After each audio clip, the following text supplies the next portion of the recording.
하나님 말씀 요나서 1장 5절 6절 말씀입니다.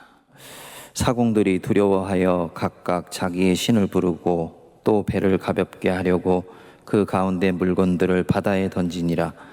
그러나 요나는 배 밑층에 내려가서 누워 깊이 잠이 든지라. 선장이 그에게 가서 이르되 자는 자여 어찌함이냐. 일어나서 내 하나님께 구하라. 혹시 하나님이 우리를 생각하사 망하지 아니하게 하시리라 하니라. 아멘. 요나가 탄 배를 좀 더 한번 묵상을 해보시죠.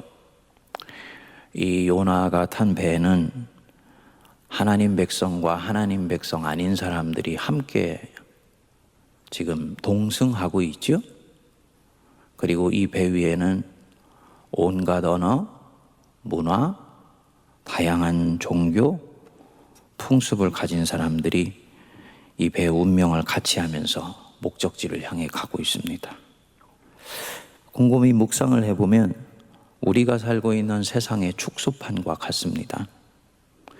그 배에 큰 폭풍이 닥쳐왔는데 요나서는 이 폭풍이 누구 때문이라고요? 요나 때문이다. 좀 더 묵상을 해보면요, 그 배에 타고 있는 하나님 백성 때문이다. 우리는 여태까지 이 세계에 폭풍이 일어나고 환난이 닥쳐오는 것이 불신자들의 죄악 때문이라고 여겼는데 요나서는 그것이 아니라는 것입니다.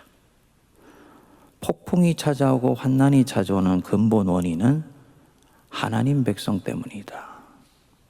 요나서는 하나님 믿지 않는 백성이 가지고 있는 그 죄악과 우상숭배의 경향을 분명히 알고 있습니다.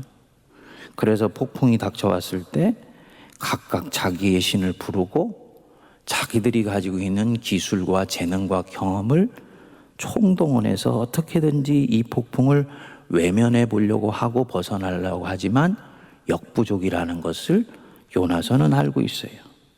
그렇지만 요나서는 우리에게 이 폭풍의 근본 원인은 우리 하나님 백성들이 일반적으로 생각하는 것처럼 세상의 죄악 때문이 아니고 하나님 백성 때문이다. 하나님 백성들이 말씀하시는 대로 살려고 하지 않고 그분이 주시는 사명을 따라 살려 하지 않고 자기 살고 싶은 대로 니느웨로 가라 그랬더니 다시스로 가는 배를 타고 있기 때문이다. 이것을 예리하게 비판하는 것이 이 요나서입니다. 그래서 이 요나서 책이 역사서가 아니고 선지서예요.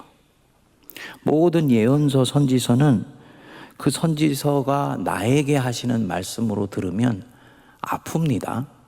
찔리고 아프고 그래서 저항하고 싶고 대어들고 싶고 이런 마음이 듭니다. 근데 정말 그것이 하나님의 말씀이라고 내가 내 안에 준동하는 이런 온갖 감정들을 내려놓고 말씀을 듣기 시작하면 이 책이 나를 이때까지 보지 못했던 새로운 은혜의 세계로 이제 이끌어 가는 거지요. 요나서를 읽고 묵상하는 우리에게 그 은혜가 임하게 되기를 바랍니다. 자, 좀 더 구체적으로 보면 하나님이 세상을 보는 눈으로 세상을 보지 않는 것, 자기 판단과 안목, 자기 가치관으로 세상을 판단했다. 그 요나의 문제예요. 그 요나서를 지배하고 있는 시각이 이런 시각입니다. 그래서 니느웨를 정죄하지요. 마음에서 지워버리지요. 하나님, 저 사람들은 악한 사람들입니다. 정죄받아 마땅한 사람들입니다. 심판받아야 되는 사람들입니다. 이런 세계관으로 소위 니느웨를 보는 것입니다. 니느웨를 보는 뿐만 아니라 하나님 백성들이 세상을 그런 식으로 본다는 거예요.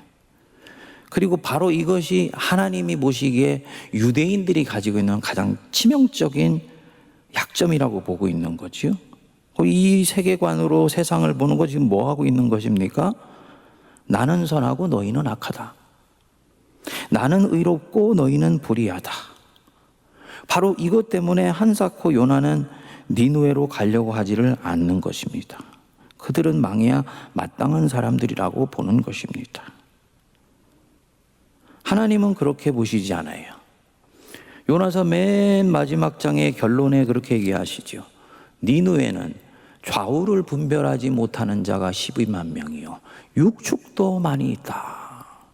하나님이 당신이 만드신 피조세계에 사는 생명을 얼마나 소중히 여기시는지를 보여주는 대목이지요. 하나님의 바로 그런 안목과는 전혀 다른 안목으로 이 요나는 세상을 보고 있는 거예요. 얼마나 냉정하고 싸늘한지 모릅니다. 그리고 요나서는 바로 그런 요나의 안목을 아주 싫어합니다. 요나는 하나님의 이 심정을 알지 못하지요. 그래서 한사코 고집을 부립니다. 그리고 하나님도 알아요. 요나가 아직 당신의 마음을 알지 못하기 때문에 저렇게 하고 있다는 거. 당신의 마음을 알지 못하고 있기 때문에 니느웨로 가려고 하지 않고 다시스로 한사코 가려고 한다는 것도 압니다. 그래서 이 요나에게 시간을 주시는 것입니다. 요나가 잘하고 있기 때문에 시간을 주시는 것이 아니라 요나가 분명히 잘못하고 있지만 영이신 하나님이 어떻게 니느웨를 보시고 있고 세상을 보고 있는지를 모르기 때문에 내 백성이 저렇게 한다고 이해해 주시는 거예요. 그래서 이 사람이 성장하고 성숙하고 사명을 그래서 감당할 수 있는 시간을 지금 주시는 거지요. 그 시간의 한복판 속에 요나가 지금 놓여져 있는 것입니다. 거기에 보면 5절 뒷부분에 배에는 폭풍이 쳤는데 요나는 배 밑층에 내려가 누워 깊이 잠이 들었다. 잠이 든 요나. 단순히 이 순간이 잠이 든 것이냐? 아니지요. 니느웨 가라고 했더니 고집 부리면서 다시스로 가는 요나의 인생 자체가 이미 잠이 든 인생입니다. 말씀이 임했을 때 그 말씀 외면하고 사는 자체가 이미 잠든 인생이에요. 한번 곱씹어 보실까요? 그가 깊이 잠이 들었다. 여러분, 깊이 잠들었다. 언제 깊이 잠이 드나요? 마음이 편할 때. 그렇지. 마음이 편할 때 깊이 잠들어요. 얼마나 대조됩니까? 배 위에는 폭풍에 살아남느라고 사람들이 아수라장인데 자신은 마음이 편하다는 거예요. 어떨 때 마음이 편하냐? 자기 인생이 정당할 때 마음이 편합니다. 이렇게 하는 것이 정당한 거예요. 이렇게 하는 것이 거리낄 것도 없고 부끄러울 것도 없으니까. 그래서 이 다시스로 가는 길은 본인이 볼 때는 합당하다고 여기니까 마음이 편한 거지. 우리 식으로 얘기하면 하나님 말씀 받고 내가 취사 선택해서 순종하는 거 정당해요. 제가 반복해서 성도님들한테 말씀의 신앙을 말의 신앙으로 받으면 안 된다. 그럼 말의 신앙으로 받는다는 것은 뭐냐? 말씀 전체를 부정하는 것이 아니에요. 말씀을 자기의 관점에서, 자기의 세계관에서, 자기가 가지고 있는 경험 속에서 취사 선택하여서 본인이 가지고 있는 생각을 강화시켜주고 합당하게 여겨주는 것만 하나님 말씀으로 받는 것입니다. 교묘하게 우리가 속아 넘어가는 대목이에요. 우리 기독교 신앙이 말씀의 신앙이라고 얘기를 할 때는요, 성경 66권을 통으로 받는 것입니다. 창세기부터 요한계시록까지 전체를 통으로 받아요. 그래서 이 성경 안으로 들어가 보면 세상 속에 있는 가치관이나 이념으로 볼 때는 분명히 보수주의적인 시각도 녹아져 있고 진보주의적인 시각도 녹아져 있습니다. 이것은 부정할 수가 없어요. 그런데 안타깝게도 이념이 종교가 되어 있으면 이념이 종교가 되어 있는 이 시각 속에서 성경 66번을 통으로 받는 것이 아니고 부분적으로 취사 선택하여서 받게 되는 것입니다. 그런 경향들이 우리 안에 있죠. 문화를 전제로 해서 성경을 대고요. 자기가 가지고 있는 경험 속에서만 성경을 또한 대합니다. 다 같은 접근입니다. 안타깝지만 하나님 말씀이 보실 때는 그것은 요나가 취하는 태도입니다. 그래서 그 말씀을 거역해서 니느웨로 가는 대신에 다시스로 가는 것도 정당하고 니느웨에 사는 사람들 죽는 것도 마땅하다. 다 지금 정당하다고 보는 거죠. 그렇기 때문에 이 폭풍 속에서도 이 요나는 편안합니다. 성도님들은 이 장면을 보면서 무슨 생각이 드시나요? 이 요나가 가지고 있는 평안이 어떻게 느껴지십니까? 정말 이 평안함이 정당한 평안함입니까? 요나가 타고 있는 배 위에서는 아수라장이 되어서 생명이 경각에 이르렀는데 나는 평안하다. 이게 진정한 건강한 평안함이냐? 아니지요. 배의 운명이 어떻게든 상관없고 나만 평안하면 된다는 시간입니까? 얼마나 이기적이고 자기중심적인 평안함입니까? 그 요나가 가지고 있는 요 평안함, 요거 거짓 평안함이에요. 거짓 선지자가 넣어주는 평안함입니다. 예레미야에서 이 장면이 나오지요. 너희는 평안하다 평안하다 할 때 너희들 그 평안함에 속으면 안 된다. 그거 거짓 선지자가 넣어주는 평안합니다. 너희는 괜찮다 괜찮다. 아니야. 괜찮지 않아야 될 때 괜찮다고 말하는 것은 거짓 선지자가 하는 일이다. 결국은 다 잘 될 것이다. 맞습니다. 결국은 다 잘 될 거예요. 어떻게 했을 때요? 깨어났을 때 결국은 다 잘 됩니다. 잠자고 있는 동안에는 그 영혼 한 사람은 괜찮을지 모르지만 그가 뿌려놓은 재앙의 씨앗 때문에 그가 탄 배 전체가 생명이 경각에 이르렀습니다. 하나님이 반드시 이렇게 해서 잠에서 깨어나지 않으려고 하는 이 요나, 천국 갔을 때 판단하시고 심판하실 것입니다. 잠에서 깨어나야 다 잘 되는 거예요. 잠자고 있는 동안에는 폭풍은 계속 오는 거지요. 속상한 것은요, 이 요나는 자신이 자고 있는 동안에는 자기가 자고 있다는 것을 모릅니다. 여러분, 자는 동안에 내가 자고 있다는 걸 아나요? 모르지요. 내가 자고 있다는 것을 알고 있고 생각하고 있다면 그는 이미 자고 있는 것이 아니고 깨어 있는 거지요. 자고 있는 동안에는 자신이 자고 있다는 것을 몰라요. 그래서 목회자가 하나님의 말씀을 전해도 그 말씀이 당신 자고 있어요 얘기를 할지라도 자신이 자고 있다는 것을 모릅니다. 왜냐? 진짜로 자고 있기 때문입니다. 요나서가 우리에게 정말 소중한 책인 것이 요나를 읽는 동안에 아, 이게 나구나 라는 것을 발견해낼 수 있다면 그건 정말 축복된 인생이라고 저는 믿습니다. 요나서가 우리를 깨워내고 목회자인 저를 깨워내고 세문안교회를 깨워내고 한국교회를 깨워내는 은혜가 임하게 되기를 기도합니다. 근데 이 자고 있는 요나를 자, 오늘 보십시오. 누가 깨웁니까? 6절 앞부분에 보실까요? 선장이 그에게 가서 이르되 자는 자여 어찌함이냐. 대개 선지자를 깨우는 건 누가 깨우나요? 하나님이 깨우시지요. 하나님이 어느 날 자고 있는 요나를 채찍을 들고 오셔서 정신이 번쩍 들 정도로 깨우시지요. 그런데 이 요나서를 보니까 아니라는 거예요. 선장이 그에게 이르되 가서 자는 자여 어찌함이냐.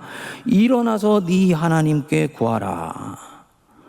스스로 깨어나는 것도 아니고 성경이 깨어나게 하는 것도 아니고 하나님이 깨우시는 것도 아니고 누가 깨웁니까?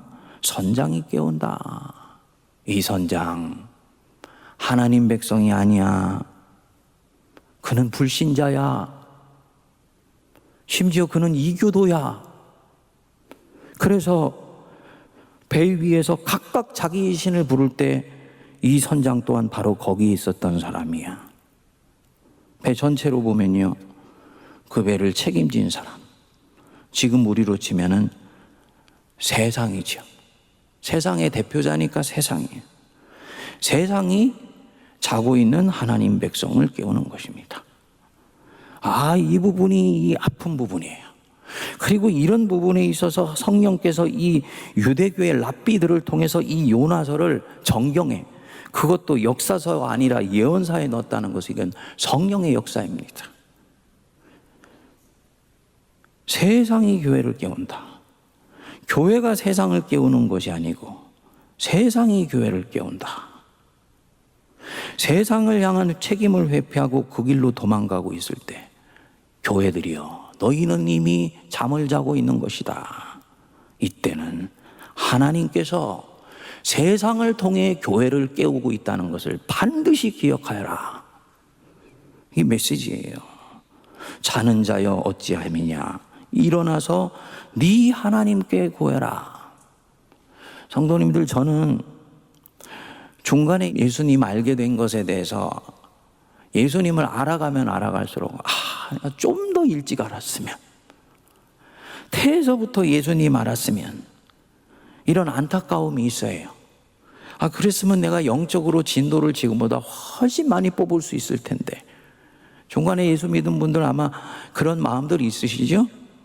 근데 주님이 중간에 불러주신 걸 어떻게 합니까? 그렇죠? 그런데 이 중간에 예수를 믿은 것이 축복이 하나 있더라고요. 안 믿는 자들의 아픔을 안다는 거예요. 하나님 알지 못한 사람들의 곤고함을 안다는 거예요. 세상이 가지고 있는 자기 모순과 자기의 허전함을 저는 알아요. 세상은요, 하나님을 알고 싶어 합니다. 하나님을 믿고 싶어 합니다. 세상은 참신을 찾고 싶어 해요. 세상 자신들이 지금 살고 있는 이 인생이네, 이 가고 있는 이 문명의 길이 아수라장이고 복마전 같고 절대로 우리를 궁극적으로 행복하게 해주지 못하는 길이라는 걸 세상도 알고 있습니다. 하지만 그 길을 탈출시켜 줄 수 있는 누군가를 아직 만나지를 못한 것입니다. 무슨 얘기냐? 세상은요, 하나님을 진정으로 소개시켜주는 그 공동체나 그 사람들이 자기들에게 하나님이 정말 매혹적이고 아름다운 분이고 위대한 분이라면, 그것이 가슴에 와닿으면 얼마든지 믿을 준비가 되어 있고 각오가 되어 있습니다. 그게 세상의 진실입니다. 이 선장을 통해서 하는 말을 한번 보십시오. 선장이 그에게 가서 이르되 자는 자여 어찌함이냐, 일어나서 좀 네 하나님께 구해서 우리 좀 구원해 줘 라고 세상은 오늘도 우리에게 이야기를 하고 있는 거지요. 그래서 하나님이 자신들을 사랑으로 품어서 다스려 주시고 정의로 다스려 주시면 좋겠다 싶은 것입니다. 그런데 문제는 뭡니까? 이 하나님의 백성이, 이 교회가 배 밑에만 꽁꽁 숨어 있는 거예요. 그 안에서 자는 것입니다. 그래서 교회를 누가 깨웁니까? 선장이 깨우는 거예요. 불신자가 깨우고요, 이교도가 깨우고요, 심지어는 하나님을 증오하는 사람들이 교회를 깨워내는 경우도 역사 속에 있었습니다. 대단히 아픈 현실인데요. 1919년에 볼셰비키에서 러시아에 공산혁명이 일어났죠. 표면적으로는 해방을 준다고 했지만 나중에는 더 사람들을 구속하고 억압을 했습니다. 이들은 그것을 몰랐죠, 공산주의 실체를. 그래서 볼셰비키 혁명이 일어나고 난 뒤에 해방되었다 그러면서 제일 먼저 어디를 달려갔느냐? 그리스 정교회, 교회로 달려갔습니다. 지주들한테 달려가서 울분을 토해는 것이 아니라 교회로 달려가서 그리스 정교회 예배당을 부셨다 그럽니다. 아주 아픈 역사였습니다. 세상이 우리에게 분노를 품는 거예요. 그럴 때 우리는 어떻게 하느냐? 저들이 교회를 몰라서 그러는 것이지 라고 먼저 생각하는 것이 아니고, 혹시 우리가 세상에서 들어야 되는 하나님의 음성이 있는지에 대해서 진지하게 귀를 기울여야 된다고 요나서 1장 6절은 말씀하는 것입니다. 교회를 진정으로 사랑한다면, 교회를 진정으로 아낀다면 그렇게 할 것입니다. WCC 문제로 아시는 대로 합동과 통합이 갈라졌죠. 그것은 굉장히 한국 기독교 역사상의 중요한 이슈였습니다. WCC, 세계교회협의회, 우리 세문안교회가 가입해 있는 통합교단은 참여를 해야 된다고 왔습니다. 지금의 합동은 참여하면 안 된다고 왔습니다. 거기에는 소위 기독교를 표방하고 있지만 우리가 가지고 있는 장로교 신조와 부합되지 않는 교리를 가지고 있는 그런 다른 교파들이나 분파들이 대단히 많이 있는데 어떻게 그들과 하나님의 일을 할 수가 있겠느냐라고 문제 제기를 한 것입니다. 이때 이 WCC에 가입을 하는데 가장 결정적인 공헌을 한 분이 영락교회 한경직 목사님이셨습니다. 한경직 목사님이 그때 설교 속에서 그런 말씀을 하셨어요. 지금 세계는 공산주의가 준동을 하고 있다. 이 공산주의를 막아내는 가장 결정적인 길은 교회가 적극적으로 함께 연합하여서 세상에 있는 세계의 평화와 사랑과 가난한 자들을 살피고 돌보고 극진히 우리가 위해주는 그 마음을 하나로 합치는 데서 결국은 이 공산주의가 세상에 확장되는 것을 막을 수가 있는 것이다. 이렇게 얘기를 했어요. 그리고 이 부분들에 대해서 지금 있는 우리 교단은 대단히 합당하다고 여겼습니다. 저는 한경직 목사님이 가지고 있는 그 신학적인 안목이 옳다고 믿습니다. 교회가 세상이 우리에게 하는 말에 대해서 진지하게 귀를 기울이는 거예요. 여러분, 세상이 하는 목소리 소홀히 여기면 안 됩니다. 한국 사회가 우리 교회를 어떻게 보고 있는가? 한국 사회가 한국 교회를 어떻게 보고 있는가? 이것에 대해서 그거는 하나님을 알지 못하는 사람들이 내는 무지한 목소리지 라고 보면은 안 되는 거지. 하나님이 불신자들을 통해서 교회에게 말씀하신다라는 것을 꼭 염두에 둘 때 교회가 바로 그 속에서 자신의 가야 되는 활로를 열어갈 수 있는 거지요. 예. 묵상해 보면요, 지금 우리 코로나는 이 코로나 때문에 위기가 아니라 한국 교회가 이 코로나 속에서 처신하는 부분 때문에 대단히 위기라는 것을 알 수가 있습니다. 코로나 속에서 하나님이 우리에게 하시는 음성을 들을 수 있게 되기를 바랍니다. 예. 너희들 깨어나야 되는 것 아니냐 라고 말씀하시는 주님의 음성을 세상을 통해서 들을 수 있어야 돼.